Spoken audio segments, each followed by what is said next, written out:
KD creative point हमेशा की तरह इस क्लास में कुछ ऐसे क्वेश्चन लेकर आया है जो आपके एग्ज़ाम के पॉइंट ऑफ व्यू से बहुत ही महत्वपूर्ण है। लेकिन जिस प्रकार से आप लोग हर एग्ज़ाम में कंफ्यूज होते होंगे, जवाब देते वक्त मेरी क्लास को देखने के बाद आप किसी एग्ज़ाम में कन्फ्यूजन होने की ज़रूरत नहीं पड़ेगी। चलिए सवाल की ओर चलते हैं। जल में उपस्थित तेल क्षेत्रों का पता लगाने के लिए क्या उपयोग किया जाता है? एरोमीटर, अल्टीमीटर, ग्रेविमीटर या गैल्वेनोमीटर। इस क्वेश्चन का सही जवाब होगा सी, ग्रेविमीटर का उपयोग किया जाता है। चलिए अगले सवाल की ओर चलते हैं। अगला सवाल आपको इसी से संबंधित देखने के लिए मिलेगा। विद्युत धारा की प्रबलता की माप किससे की जाती है? गैल्वेनोमीटर से, ग्रेविमीटर से, एरोमीटर से या मैनोमीटर से। इस क्वेश्चन का सही जवाब होगा ए, गैल्वेनोमीटर से। मैं गैल्वेनोमीटर के बारे में बता दूं कि गैल्वेनोमीटर जो है एक छोटी धारा है और इसको छोटी छोटी धारा जो है गैल्वेनोमीटर बन के एक बड़ी धारा बनती है जिसे एमीटर कहा जाता है। चलिए अगले सवाल की ओर चलते हैं। सोरे के अम्ल का व्यापारिक नाम क्या है? Nitric acid, hydrochloric acid, sulphuric acid या एमिनो एसिड। इस क्वेश्चन का सही जवाब होगा ए, नाइट्रिक एसिड। नाइट्रिक एसिड से जो भी क्वेश्चन बन सकता है मैं आपको बता दूं कि इसे और भी कुछ कहा जाता है, जैसे एक्वा फोर्टिस कहा जाता है, और हो सकता है कि नाइट्रिक एसिड का आपको सूत्र पूछ दे तो इसको HNO3 से डिनोट किया जाता है इसको। और चलिए अगले सवाल की ओर चलते हैं। अगला सवाल आपको इसी से संबंधित जुड़ा हुआ मिलेगा देखने के लिए। नमक के अम्ल का व्यापारिक नाम क्या है? Hydrochloric acid, nitric acid, amino acid या सल्फ्यूरिक एसिड। इस क्वेश्चन का सही जवाब होगा हाइड्रोक्लोरिक एसिड। ए इस क्वेश्चन का सही जवाब होगा। इसे हम जो डिनोट करते हैं HCl भी इसे कहा जाता है।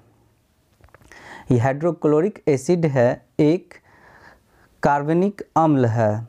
हाइड्रोजन और क्लोरीन का एक यह यौगिक है। चलिए अगले सवाल की ओर चलते हैं।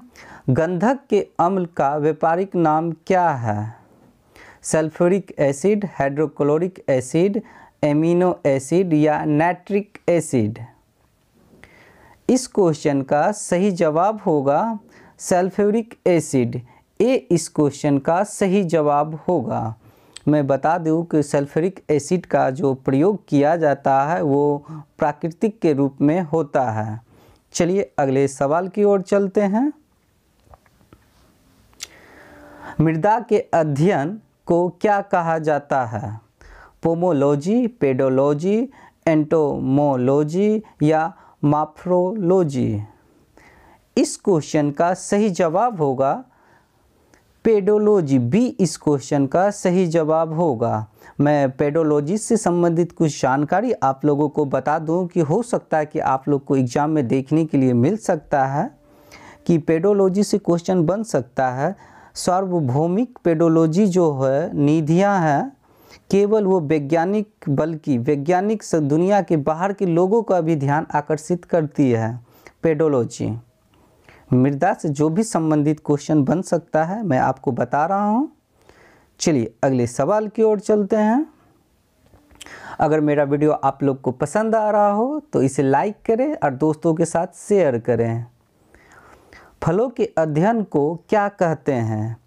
Anthology, pomology, sericulture, pisciculture. इस क्वेश्चन का सही जवाब होगा पोमोलॉजी। बी इस क्वेश्चन का सही जवाब होगा। पोमोलॉजी जो है बना है, यह एक लैटिन शब्द है और ये पोमस से बना है। चलिए आगे सवाल की ओर चलते हैं। निष्क्रिय गैसों की कुल संख्या कितनी होती है? 5 होती है, 6 होती है, 7 होती है, 11 होती है? इस क्वेश्चन का सही जवाब होगा 6 होती है। चलिए मैं आगे अगले सवाल की ओर लेके चलता हूँ आपको। अगला सवाल आपको सिमिलर टाइप का ही क्वेश्चन देखने के लिए मिलेगा। मेरे किडी क्रिएटिव पॉइंट में जो भी प्लेलिस्ट में क्वेश्चन आपको देखने के लिए मिलेगा, साइंस पेपर के, आर्ट्स पेपर के और बीपीएससी के सारे आपको सिमिलर टाइप का क्वेश्चन देखने के लिए मिलेगा।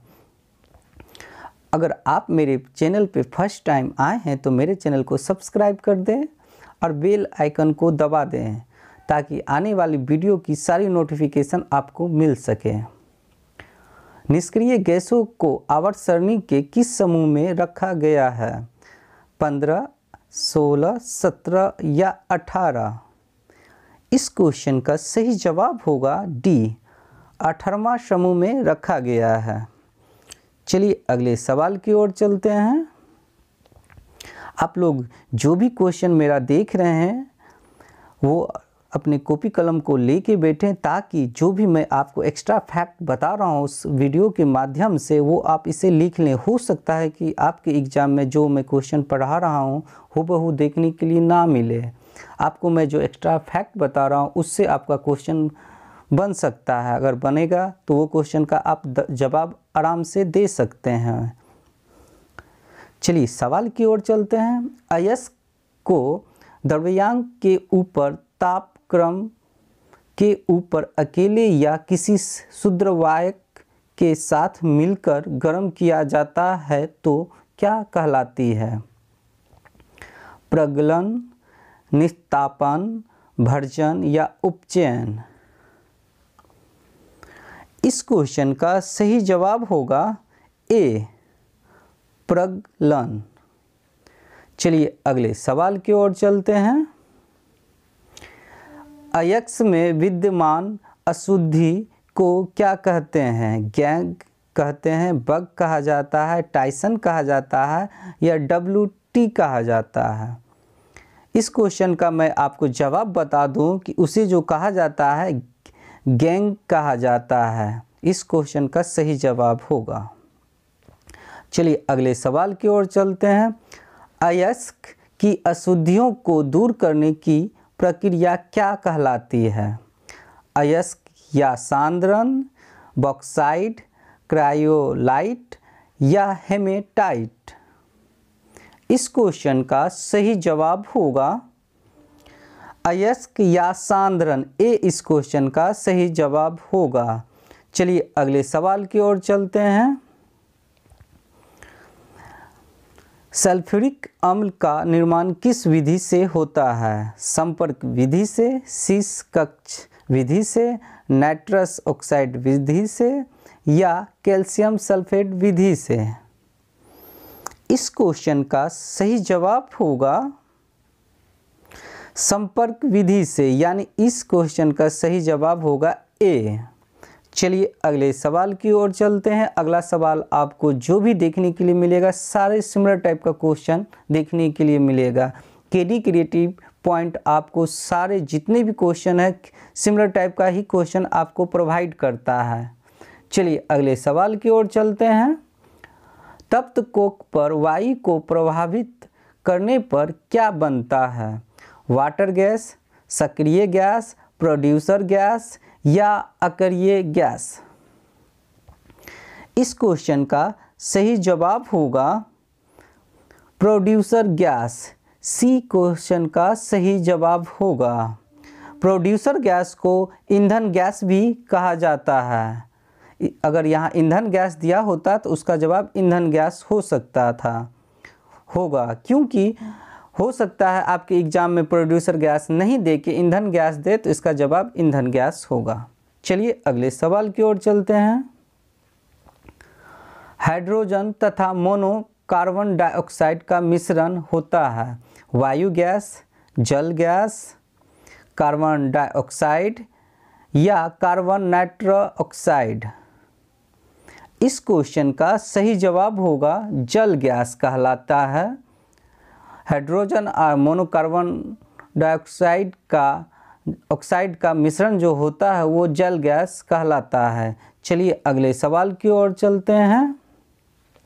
आपको मेरे चैनल पे जितने भी वीडियो देखने के लिए मिलेगा सारा सिमिलर टाइप का क्वेश्चन वाला वीडियो देखने के लिए मिलेगा। अगर मेरा वीडियो आप लोग को पसंद आ रहा हो इसे लाइक करें और दोस्तों के साथ शेयर करें।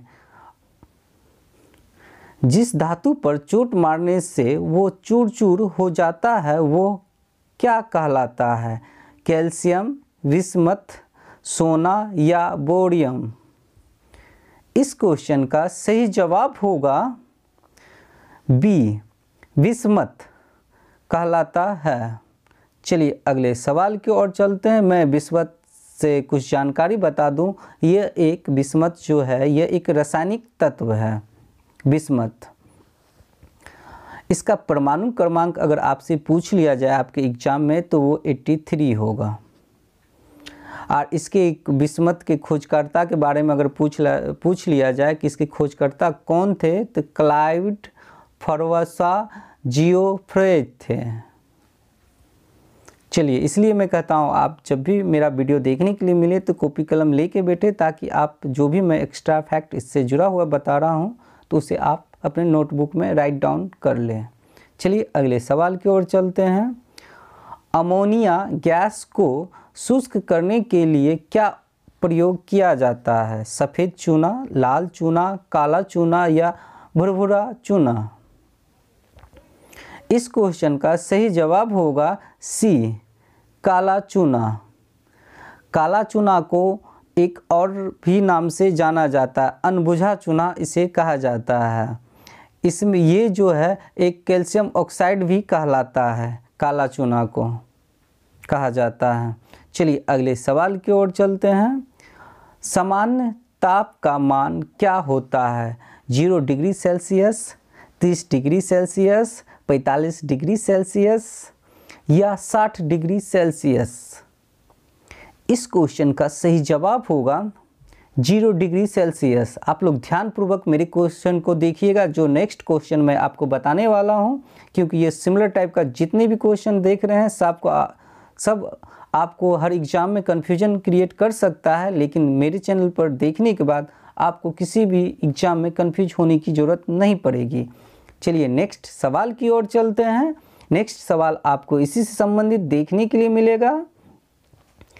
समान ताप का मान क्या होता है? दोनों तो एक ही क्वेश्चन है लेकिन इसमें क्या किया गया है, आंसर को बदल दिया गया है। इसी टाइप का क्वेश्चन आपको हर एग्जाम में देखने के लिए मिलता है और आप लोग कंफ्यूज हो जाते होंगे।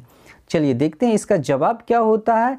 650 mm, 760 mm, 780 mm या 820 mm?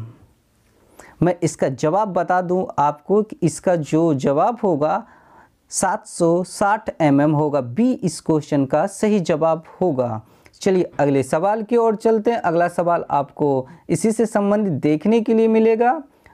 अमोनिया के जलीय घोल की प्रकृति कैसी होती है? अम्लीय होती है, क्षारीय होती है, उदासीन होती है या गैसहीन होती है?